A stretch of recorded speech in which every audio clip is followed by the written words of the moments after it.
Hello everyone, welcome on YouTube channel SLD educational academy. आप सबों को आपके अपने YouTube channel SLD educational academy पर एक बार पुनः स्वागत है। तो चलिए हम लोग आज जो है वो लेक्चर को कंटिन्यू करते हैं। प्रीवियस की लेक्चर की अगर बात करें तो हम लोग जो है प्रश्न नंबर 11 तक कंप्लीट किए थे, प्रश्नावली 9.1 का। आज हम लोग जो है वो 12 से कंटिन्यू करेंगे। तो चलिए हम लोग 12 प्रश्न को देखते हैं।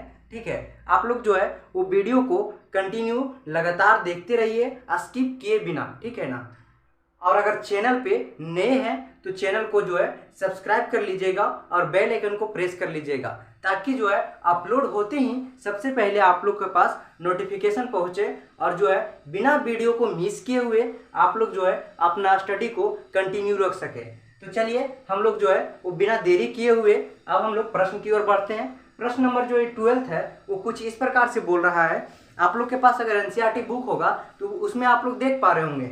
इसमें बोल रहा है कि जो 12 नंबर जो आपका है बोल रहा 7 मीटर ऊंचाई वाला जो है 7 मीटर ऊंचाई वाले एक भवन के शिखर से एक केबल टावर के शिखर का उन्नयन कोण जो है वो 60 डिग्री बना रहा है। ठीक है, यहाँ से देखिए ये आपका 7 मीटर जो है वो 7 मीटर जो ऊंचा एक भवन है। ठीक है, इस भवन के शिखर से एक जो है केबल टावर लगा हुआ है। इस भवन के शिखर से जो है एक केबल टावर लगा हुआ है। ठीक है, और उस टावर के शिखर का उन्नयन कोण जो है उस शिखर का उन्नयन कोण जो है वो 60 डिग्री बना रहा है। ठीक है, अब आगे बोल रहा था इसके पद का अवनमन कोण जो है 45 डिग्री बना रहा है। 45 डिग्री बना रहा है तो जो है वो टावर की ऊंचाई ज्ञात कीजिए। इसके पद से यानी भवन के पद से, ठीक है, भवन के पद से अवनमन कोण जो है वो 45 डिग्री बना रहा है, तो जो है टावर की ऊंचाई ज्ञात कीजिए।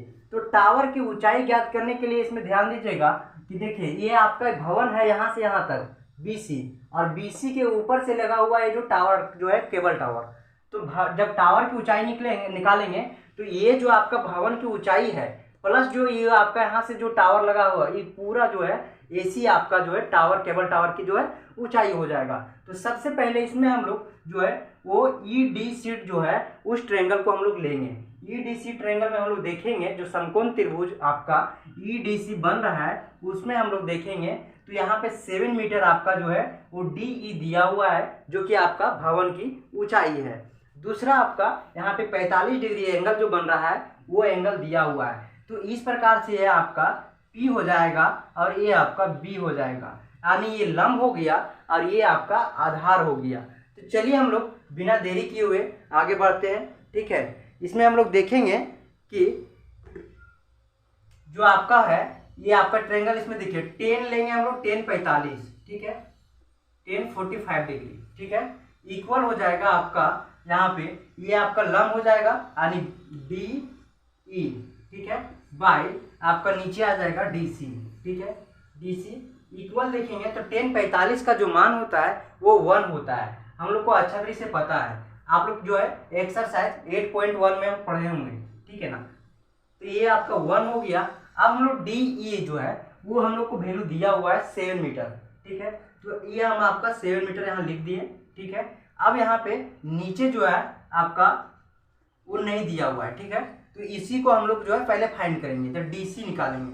तो DC जो है DC लिख दिए। अब DC के बराबर जो हो जाएगा यहाँ पे कुछ नहीं है तो 1 है, क्रॉस मल्टीप्लाई होने के बाद जो है ये 7 मीटर आ जाएगा। ठीक है, DC इक्वल जो है आपका 7 मीटर आ जाएगा, यानी कि जो है यहाँ पे वो DE जो था वो आपका 7 मीटर था और इसके बराबर जो है वो आपका यहाँ पे BC था। ठीक है, 7 मीटर।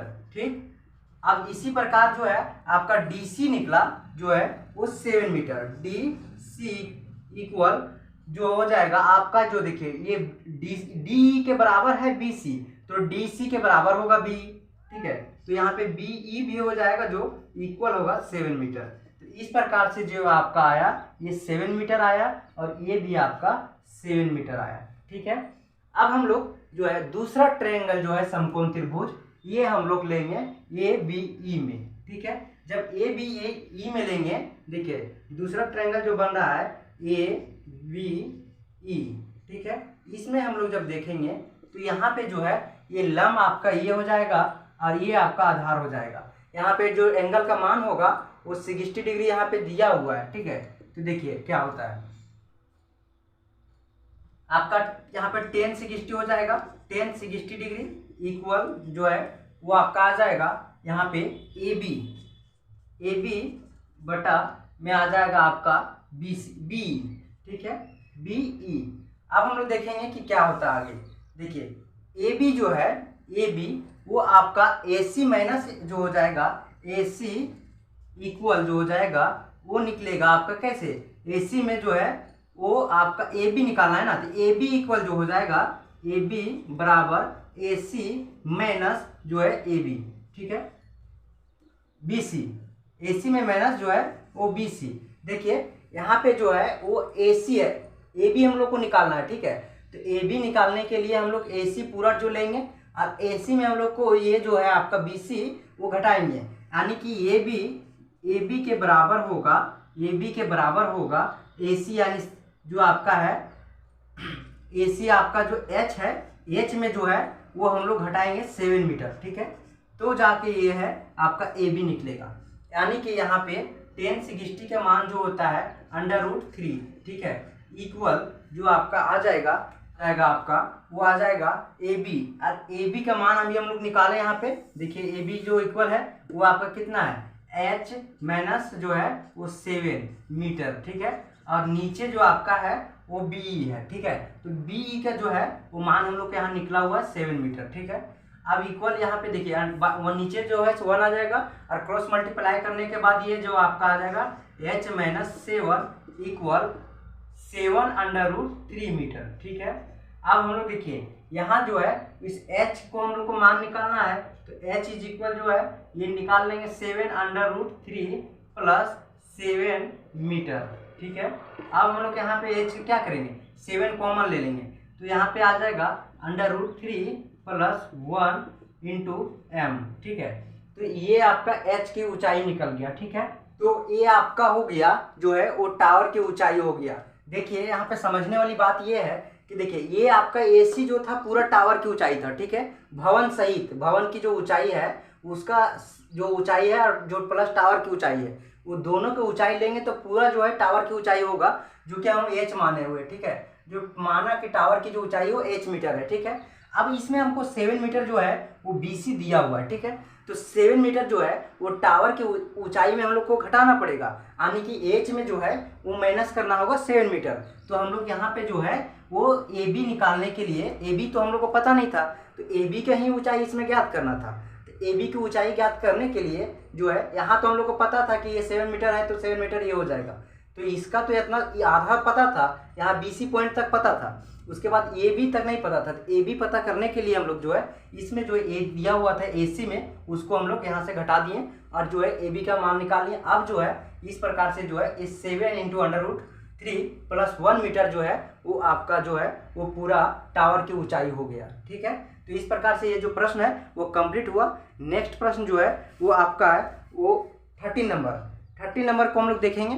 तो चलिए हम लोग देखते हैं। दोस्तों ये रहा आपका प्रश्न नंबर 13। प्रश्न नंबर 13 में कुछ इस प्रकार से बोल रहा है कि जो है आपका एक समुद्र तल है, समुद्र तल से आपका जो है 75 मीटर ऊंचाई पे एक जो है 75 मीटर ऊंचा एक जो है वो लाइट हाउस है, ठीक है। इस लाइट हाउस से जो है वो समुद्र में जो 2 जहाज है वो 2 जहाज़ों को देखने पर अवनमन कोण जो है वो 30 डिग्री और 45 डिग्री बना रहा है, ठीक है। तो हम लोग को जो है इसमें आगे फिर क्या बोल रहा है कि ये लाइट हाउस के तरफ, ठीक है, ये जो लाइट हाउस है, लाइट हाउस के ही तरफ जो है एक जहाज जो है वो दूसरे जहाज से ठीक पीछे है, तो जहाज़ों के बीच का दूरी निकालिए, ठीक है। फिगर को अच्छा तरीके से समझिएगा, क्योंकि इस फिगर से माध्यम से ही आप लोग जो है वो प्रश्न को समझ पाइएगा, ठीक है, कि क्या बोल रहा है इसमें ज्ञात करने के लिए। एक आपका जो है 75 मीटर ऊंचा जो है एक समुद्र तल से एक लाइट हाउस लगा हुआ है, ठीक है, 75 मीटर ऊंचा। उस ऊंचे लाइट हाउस से जो है वो समुद्र में जो है 2 जहाज है, वो 2 जहाज को देखने पर जो है अवनमन कोण जो है वो 45 डिग्री और 30 डिग्री का क्रमशः बना रहा है, ठीक है। उसके बाद अब बोल रहा है कि जब ये जो लाइट हाउस है वो लाइट हाउस जिधर है उसी के तरफ जो है वो आपका 2 जहाज है और एक जहाज जो है ठीक दूसरे जहाज के पीछे है। तो इस दोनों जहाज के बीच का जो दूरी है उस दूरी को हम लोग को फाइंड करना है। तो बहुत ही ईजी है। देखिए यहाँ पे हम लोग मान लिए हैं कि माना 2 जहाज़ों की जो है वो ए और बी है, ठीक है, जिसका अवनमन कोण क्रमशः 45 डिग्री और 30 डिग्री बना रहा है, ठीक है। और लाइट हाउस जो है आपका डीसी, ये आपका डीसी वो आपका 75 मीटर ऊंचा है। तो हम लोग जो है सबसे पहले इसमें समकोण त्रिभुज एबीसी लेंगे। और एक चीज आप लोग और यहाँ पे देखिए, अवनमन कोण जो होता है उन्नयन कोण के बराबर होता है। तो हम लोग जो है उन्नयन कोण अगर निकालते हैं यहाँ से हम लोग, तो अवनमन कोण ऊपर से तो नहीं पता चलेगा। तो इसमें देखिए अवनमन कोण दिया हुआ, तो यहाँ पे ये अवनमन कोण उन्नयन कोण के बराबर होता है। तो अवनमन कोण के हम लोग उन्नयन कोण बना लिए, इससे हम लोग जो है ये निकाल लेंगे तो हम लोग को अवनमन कोण के माध्यम से ही निकल जाएगा। तो ठीक है, तो चलिए हम लोग सबसे पहले ये ट्रायंगल हम लोग लेते हैं। तो ये ट्रायंगल लेंगे तो इसमें हो जाएगा 10 45 डिग्री, 10 45 डिग्री इक्वल जो आएगा आपका डीसी और नीचे आपका आ जाएगा एसी इक्वल, देखिए अब क्या आता है 45 डिग्री का तो 1 होता है, ठीक, और डीसी आपका जो है 75 मीटर दिया हुआ है, ठीक है, और एसी हम लोग को फाइंड करना है। एसी के बराबर आ जाएगा आपका 75 मीटर, यानी कि आपका एसी जो है वो 75 मीटर निकल गया, ठीक। अब हम लोग जो है दूसरा ट्रायंगल लेंगे, ये बड़ा वाला ट्रायंगल जो है आपका बीडीसी, ठीक है, बी समकोण ट्रायंगल बीडीसी में देखेंगे, ठीक है।